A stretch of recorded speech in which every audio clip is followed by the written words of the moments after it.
5 ఏళ్ల కాలంలో is southern division లో సుమారు 20 కోట్ల నిధులతో వివిధ అభివృద్ధి పనులు చేపట్టినట్లు కార్పొరేటర్ జంగం శ్వేతా మధుకర్ రెడ్డి తెలిపారు. కృష్ణానగర్ లో వరద నీటి కాలువ పనులను ఆమె ప్రారంభించారు.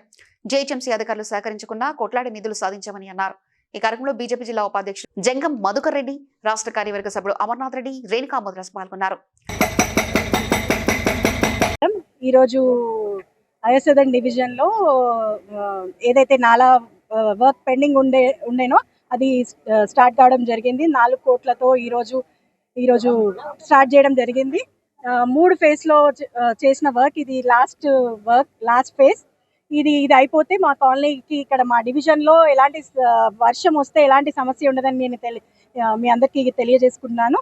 అలాగే మనకు ఇంకా కూడా మళ్ళీ రోడ్ వర్క్స్ డివిజన్ లో ఎన్నో రోడ్ వర్క్స్ 2 crores తోని రోడ్ వర్క్స్ అన్ని డ్రైనేజ్ వర్క్స్ అన్ని చాలా శాంక్షన్ చేయడం జరిగింది.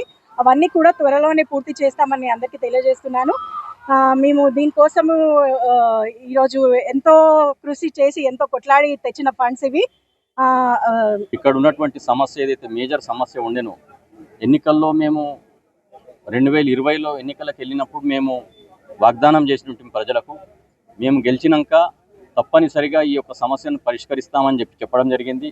దానికి అనుగుణంగానే భారతీయ జనతా పార్టీ నుంచి గెలిచిమానుడు కడితే ఒక బాధ, ఒక పెద్ద బిల్డర్ కడితే ఒక బాధ, మళ్ళీ తర్వాత అది కట్టేసి అమ్ముడు పోతుంది. ఏదో ఇష్యూ వస్తే అప్పుడే సామాన్యుడి మీద పడతారు. అపార్ట్మెంట్ మీద అప్పుడు కొట్టడానికి పోతాడు. దాన్ని హైడ్రా వస్తుంది.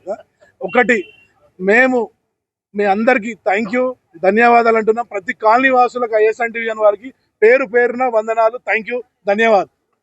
Please like and share, subscribe to BCN Telugu News. Please like, share and subscribe to BCN Telugu News.